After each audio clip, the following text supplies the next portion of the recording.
Hello friends, my name is Preeti. आप देख रहे हैं exam train YouTube channel. Friends, आज हम लोग डिस्कस करने वाले हैं 20 जनवरी के करंट अफेयर। आज जो भी इम्पोर्टेंट क्वेश्चंस होंगे उसको हम लोग इस वीडियो में कवर करेंगे। शुरू करने से पहले मैं चाहूँगी कि जिन लोगों ने चैनल को सब्सक्राइब नहीं किया है वो चैनल को सब्सक्राइब कर ले और बेल आइकन पर जरूर क्लिक करें। तो आइए शुरू करते हैं। आज का हमारा पहला क्वेश्चन है, माई लाइफ माई मैसेज किस स्वतंत्रता सेनानी की जीवन की डिजिटल स्टडी किट है। तो यहाँ पे मैं आपको बता देना चाहूँगी कि ये जो हमारा माई लाइफ माई मैसेज है यह महात्मा गांधी जी के जीवन की एक डिजिटल किट है। वहाँ पे इनके बारे में जागरूकता फैलाने के लिए, इनकी थ्योरी, इनका सोच क्या था, इसको लोगों के मन में इसका विचार लाने के लिए क्या किया गया था, इसकी स्थापना की गई है। और अभी महात्मा गांधी की 150वीं जयंती पर इसको लॉन्च किया गया। ठीक है, इसमें है क्या, यह एक 16 GB की पेन ड्राइव है। ठीक है, डिजिटल किट है ना, तो डिजिटल किट मतलब क्या होगा, हमारा डिजिटल होगा। तो यह 16 GB की पेन ड्राइव में है, जिसमें 20 पुस्तकें हैं जो गांधी जी ने खुद लिखी है। जैसे गांधी जी ने अपनी ऑटोबायोग्राफी लिखी है, माई एक्सपेरिमेंट विद ट्रूथ। इसके अलावा गांधी जी के ऊपर जो 10 पुस्तकें लिखी गई हैं उसके बारे में इसमें है। कुछ डॉक्यूमेंट्री फिल्में हैं, उसके अलावा ऑडियो हैं और 100 तस्वीरें हैं गांधी जी की। ठीक, तो यह एक प्रकार का कंप्लीट स्टडी मटेरियल है हमारा, जो कि गांधी जी से रिलेटेड है और यह लोगों को दिया जाएगा। इसके अलावा आपको पता होना चाहिए कि गांधी जी का जन्म कब हुआ था, 2 अक्टूबर 1869 को। और इनकी मृत्यु कब हुई थी, तो 30 जनवरी 1948 को गांधी जी की मृत्यु हुई थी। 30 जनवरी को गांधी जी की जब मृत्यु हुई थी तो उस दिवस को हम लोग शहीद दिवस के रूप में मनाते हैं।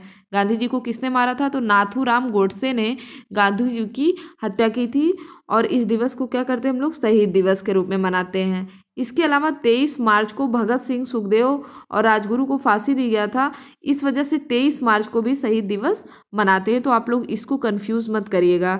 अभी अगर हम लोग करंट की बात करें तो करंट में एक हमारा बहुत ही इंपॉर्टेंट क्वेश्चन है कि गांधी शांति पुरस्कार 2018 की अनाउंसमेंट हो गई है, तो यह किसे दिया गया है। यह दिया गया है योहेई ससाकावा को। किसे दिया गया है, योहेई ससाकावा को दिया गया है गांधी शांति पुरस्कार 2018। अब अगर हम लोग इसमें बात करें गोपाल कृष्ण गोखले की, तो गांधी जी के राजनैतिक गुरु कौन थे, गोपाल कृष्ण गोखले। ठीक, चलिए अगले क्वेश्चन की बात करते हैं। दुनिया का सबसे बड़ा सौर संयंत्र कहाँ लगाया जाएगा। आपको पता है कि जैसे जैसे हमारा जितने ज़्यादा हम लोग डेवलपमेंट की तरफ जा रहे हैं उतना ज़्यादा पोल्यूशन बढ़ता जा रहा है। और पोल्यूशन बढ़ने का रीज़न क्या है, ईंधन का प्रयोग, जितनी ज़्यादा गाड़ियाँ आ रही है, गाड़ियों से जो विषैले पदार्थ निकल रहा है, इसके अलावा जो हमारे पटाखे वगैरह हैं इनको फोड़ने से पोल्यूशन बढ़ रहा है। ठीक है, तो पटाखे तो मान लीजिए कभी कभी फूटते हैं, लेकिन गाड़ियों से क्या होता है, या फिर विद्युत के उत्पादन में, इन सब से क्या होता है, इन सब से पोल्यूशन बढ़ता जा रहा है। तो इसके लिए सोलर एनर्जी को बढ़ावा दिया जा रहा है। तो अभी हम लोग क्वेश्चन पे आने से पहले एक चीज़ पढ़ लेते हैं, इंटरनेशनल सोलर अलायंस। इसके बारे में मैंने आपको बताया था कि इसकी स्थापना कब हुई थी, 2015 में, और एकमात्र अंतर्राष्ट्रीय संगठन है जिसका मुख्यालय भारत में है, गुरुग्राम में। भारत में कहाँ पे है, गुरुग्राम में। अब इसमें क्या है कि जो हमारा ये भूमध्य रेखा है, इसके 23.5 डिग्री ऊपर हमारा कर्क रेखा है, 23.5 डिग्री नीचे मकर रेखा है। इन दोनों के बीच 121 देश होते हैं। ठीक, और अगर सूर्य की रोशनी की बात करें तो सर्वाधिक जो सूर्य की रोशनी पड़ती है 12 महीने, वो कहाँ पड़ती है, इस रेखा पर। ठीक है, इस रेखा के बीच में। तो ऐसा इन देशों से कहा गया है कि आप क्या करें, सोलर एनर्जी को बढ़ावा दें और साथ ही साथ पोल्यूशन को घटाने में मदद करें। क्योंकि जैसे जैसे ग्लोबल वार्मिंग बढ़ेगी, तो ऐसा नहीं अगर इंडिया ग्लोबल वार्मिंग बढ़ा रहा है तो सिर्फ इंडिया ही उसको भुगतेगा, पूरे विश्व को इसको भुगतना पड़ेगा। ठीक, तो इस वजह से एक इनिशिएटिव किया जा रहा है, सौर संयंत्र लगाए जा रहे हैं कि लोग क्या करें, सोलर एनर्जी से काम करें। सोलर एनर्जी से काम करने पे हमें क्या होगा कि पोल्यूशन फ्री एनर्जी मिलेगी। ठीक, तो इसके लिए दुनिया का सबसे बड़ा सौर संयंत्र लगाए जाने की घोषणा की गई है जम्मू कश्मीर में। कहाँ पे किया गया है, जम्मू कश्मीर में। जम्मू कश्मीर में एक जगह है लेह, जहाँ 5000 मेगावाट, और दूसरा हमारा कारगिल, जहाँ 2500 मेगावाट का सौर संयंत्र लगाया जाएगा। विश्व का सबसे बड़ा सौर संयंत्र हमारा होगा जो लेह में लगेगा, 5000 मेगावाट का। गवर्नमेंट ने जो अपना लक्ष्य डिसाइड किया है कि 2023 तक इस परियोजना को कंप्लीट कर लिया जाएगा। ठीक, इसके अलावा याद कर लीजिए कि जम्मू कश्मीर में 2 नए एम्स खोले जाने को मंजूरी दी गई है। कितने? 2 नए एम्स, और गुजरात के राजकोट में एक नया एम्स। ठीक, तो ओवरऑल कितने एम्स? 3 एम्स खोले जाने को मंजूरी मिली है, 2 जम्मू कश्मीर में और हमारा एक कहाँ होगा? गुजरात में। अगला क्वेश्चन हमारा कि वाइब्रेंट गुजरात का 9वां संस्करण कब शुरू हुआ? वाइब्रेंट गुजरात, सबसे पहले जान लीजिए कि वाइब्रेंट गुजरात है क्या। तो देखिए, यह एक प्रकार का शिखर सम्मेलन है जो कि शुरू किया था 2003 में मोदी जी ने, जब वह गुजरात के मुख्यमंत्री थे। उन्होंने वाइब्रेंट गुजरात शिखर सम्मेलन की शुरुआत किया था। इसका लक्ष्य क्या था? वैश्विक सामाजिक आर्थिक विकास के लिए ज्ञान को साझा करना ही इसका लक्ष्य था। और जो अभी इसकी शुरुआत हुई है, 18 जनवरी 2019 को इसके 9वें संस्करण की शुरुआत हुई है। वाइब्रेंट गुजरात कहाँ पे हो रहा है? तो गुजरात के गांधीनगर में स्थित है हमारा महात्मा गांधी प्रदर्शनी सह सम्मेलन केंद्र, यहीं पे शुरू हो रहा है। इसकी थीम क्या है? इसकी थीम है शेपिंग अ न्यू इंडिया। ठीक है, शेपिंग अ न्यू इंडिया। अब गुजरात में अगर हम लोग आ ही गए हैं तो हमने पढ़ ही लिया कि गुजरात के राजकोट में एम्स खुलेगा। दूसरा पढ़ लीजिए आप लोग कि स्टैचू ऑफ यूनिटी कहाँ पे है? गुजरात में है, जो कि दुनिया की सबसे ऊंची प्रतिमा है और इसकी ऊंचाई है 182 मीटर। ठीक है, वल्लभ भाई पटेल की प्रतिमा है स्टैचू ऑफ यूनिटी। अगला क्वेश्चन हमारा, भारत की पहली लिथियम आयन गीगा फैक्ट्री के निर्माण की वार्ता चल रही है, या कौन खोलेगा? इसका निर्माण करेगी भेल और लिपक्वाइन। कौन सी कंपनी है? भेल और लिपक्वाइन कंपनियां मिल करके वो वार्ता करें कि हमें क्या करना है? एक लिथियम आयन गीगा फैक्ट्री का निर्माण करना है। इससे होगा क्या? इससे होगा यही कि ऊर्जा के क्षेत्र में हमें आत्मनिर्भरता प्राप्त होगी।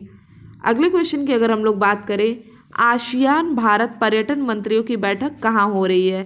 तो यह बैठक हो रही है वियतनाम में। कहाँ हो रही है? वियतनाम में। वियतनाम में एक शहर है हांगहो। कौन सा शहर है? हांगहो शहर में हो रही है। नहीं, हालोंग शहर है, सॉरी, हांगहो नहीं है, हालोंग सिटी। यहाँ पे हो रही है हमारी आसियान भारत पर्यटन मंत्रियों की बैठक। ठीक, इस 7वीं बैठक में वियतनाम के जो पर्यटन मंत्री है वो इसकी अध्यक्षता कर रहे हैं, और इनके साथ साथ अध्यक्षता कौन कर रहे हैं? भारत के पर्यटन मंत्री हैं केजे अल्फोंस, यह अध्यक्षता कर रहे हैं, सह अध्यक्षता। ठीक है, अब बात आती है कि आसियान क्या है। तो आसियान के बारे में मैंने आपको बताया था कि आसियान देशों का एक गुट है। ठीक है, एक गुट है जिसमें इसका फुल फॉर्म पूछा जाता है कि इसका फुल फॉर्म क्या है। इसका फुल फॉर्म है association of south east Asian Nations. इसकी इस्टेब्लिशमेंट कब हुआ था? तो 8 अगस्त 1967 पे। इसके कहाँ पे? तो बैंकॉक थाईलैंड में, और मुख्यालय कहाँ है? Jakarta Indonesia. इसके संस्थापक सदस्यों की बात करें तो थाईलैंड, इंडोनेशिया, मलेशिया, फिलीपींस और सिंगापुर, ये हैं इसके संस्थापक सदस्य। याद रखिएगा, कहाँ पे हुआ है हमारा? वियतनाम में। हांगलोंग शहर वियतनाम में हुआ है हमारा आसियान भारत पर्यटन मंत्रियों की 7वीं बैठक। डायरेक्टली क्वेश्चन इस तरह से बनते हैं। ठीक, चलिए अगले क्वेश्चन की बात करते हैं। हाल ही में केंद्र सरकार ने मिलिट्री पुलिस में कितने % महिलाओं को रखने की महिलाओं की भर्ती की घोषणा किया है? तो 20% महिलाओं के भर्ती की घोषणा किया है केंद्र सरकार ने मिलिट्री पुलिस में। ठीक है, अब इस समय हमारी रक्षा मंत्री कौन है? इस समय हमारी रक्षा मंत्री हैं निर्मला सीतारमण। तो ये थे हमारे आज के इम्पोर्टेंट क्वेश्चन। अब हम लोग जो हमारा कल के इम्पोर्टेंट क्वेश्चन थे उनका भी रिवीजन कर लेते हैं। तो आप लोग देखिएगा कि आपके कितने क्वेश्चन तैयार हो रहे हैं डे बाय डे। अगर आप पढ़ाई कर रहे हैं तो उसका आउटपुट क्या है, तो देखते हैं। कल हमारा क्वेश्चन था कि उन्नति एक कार्यक्रम है, इसकी शुरुआत किसने की है? उन्नति कार्यक्रम की शुरुआत किया है इसरो ने। किसने किया है? ISRO, Indian space research organisation. UNNATI जो कार्यक्रम है यह संबंधित है uni space nano satellite assembly and training programme से, जिसकी शुरुआत हुई है 17 जनवरी को। अगला क्वेश्चन था हमारा कि भारतीय सिनेमा का राष्ट्रीय संग्रहालय कहाँ खोला गया है? तो मुंबई में खोला गया हमारा भारतीय सिनेमा का राष्ट्रीय संग्रहालय। ठीक, फिर था हमारा कि वर्ल्ड इकोनॉमिक फोरम के अनुसार अगर हम लोग बात करें कि दुनिया के सबसे तेजी से बढ़ते शहरों में टॉप 10 में किस देश के शहर हैं, तो भारत के जो शहर हैं वो इसमें टॉप 10 में हैं। ठीक, कुल 780 शहरों के सर्वेक्षण किया गया, जिसमें टॉप 10 में भारत के शहर है। नंबर 1 पे हमारा सूरत है, फिर है हमारा आगरा, बंगलुरु, ठीक है। फिर हमारा था कि ऑस्कर वाइल्ड अवार्ड से किसे सम्मानित किया गया, तो ग्लेन क्लोज, इनके बारे में हमने पढ़ा था कि ये द वाइफ मूवी के लिए इन्हें गोल्डन ग्लोब अवार्ड भी मिला था और अभी इन्हें ऑस्कर वाइल्ड अवार्ड से सम्मानित किया गया था, किसे, ग्लेन क्लोज को। अगला था हमारा कि लॉरियस वर्ल्ड स्पोर्ट्स अवार्ड के लिए नामित होने वाली पहली भारतीय कौन है, तो पहली भारतीय हमारी विनेश फोगाट। कौन है, विनेश फोगाट। फिर था हमारा कि यूपी के किस तहसील का नाम बदल करके पंडित दीनदयाल उपाध्याय तहसील रखने को मंजूरी मिली है, तो मुगलसराय तहसील का नाम बदल करके क्या रखा जाएगा, पंडित दीनदयाल उपाध्याय तहसील। इसके अलावा आपको पता होगा कि मुगलसराय रेलवे जंक्शन जो है उसका नाम भी बदल करके पंडित दीनदयाल उपाध्याय के नाम पे रख दिया गया था। तो ये थे हमारे आज के इम्पोर्टेंट क्वेश्चन। आई होप कि आपको वीडियो पसंद आया होगा।